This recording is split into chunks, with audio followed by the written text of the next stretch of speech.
France Inter.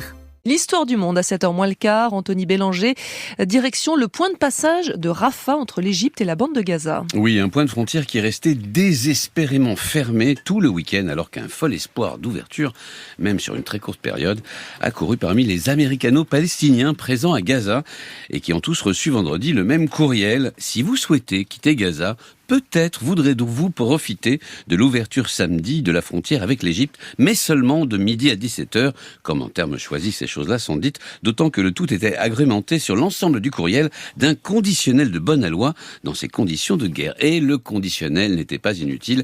Samedi, des dizaines d'Américano-Palestiniens, mais aussi des Canadiens, des Espagnols, des Suédois, des Norvégiens, se sont précipités à ce poste aux frontières, qui est donc resté hermétiquement clos. Combien de Palestiniens de Gaza possèdent la nationalité américaine ? Alors, le New York Times parle de 400 à 500 Américano-Palestiniens coincés à Gaza. Il s'agit souvent de familles venues visiter leurs proches.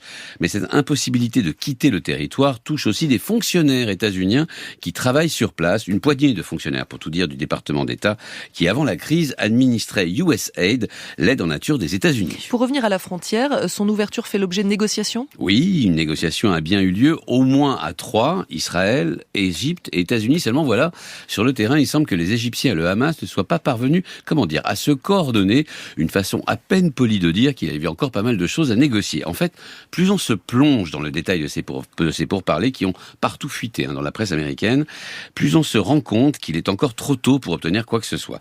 Les Égyptiens, par exemple, veulent bien laisser passer les étrangers de Gaza, mais ils exigent d'abord que l'aide humanitaire reprenne au plus vite. Et dans le même temps, Israël a fait savoir que tout camion qui circulerait sur les routes gazaouis serait susceptible d'être bombardé, surtout s'il transporte du carburant. Dans ces conditions, rien n'est possible. Et donc l'aide humanitaire s'accumule côté égyptien. Voilà, rien que pour l'Égypte, un convoi d'une centaine de camions emportant 1 millier de tonnes d'aide d'urgence attend d'entrer dans Gaza. Même chose pour l'aide jordanienne, turque ou émirati. Elle est bloquée à l'aéroport d'Al-Harish, à 50 km de là. Il y a aussi l'aide médicale d'urgence envoyée par l'Organisation mondiale de la santé, de quoi soigner 300 000 Gazaouis qui restent confinés dans les hangars de l'aéroport égyptien. Les Égyptiens ont de leur côté, eux, considérablement renforcé leur présence militaire le long de leur frontière avec Gaza. Ils veulent à tout prix éviter le fiasco de décembre 2008. Cette année-là, une autre attaque israélienne avait pressé des milliers de Gazaouis au même poste frontière qui avaient été forcés à coups de bulldozer par des Palestiniens qui voulaient fuir. Anthony Bélanger pour l'histoire du monde.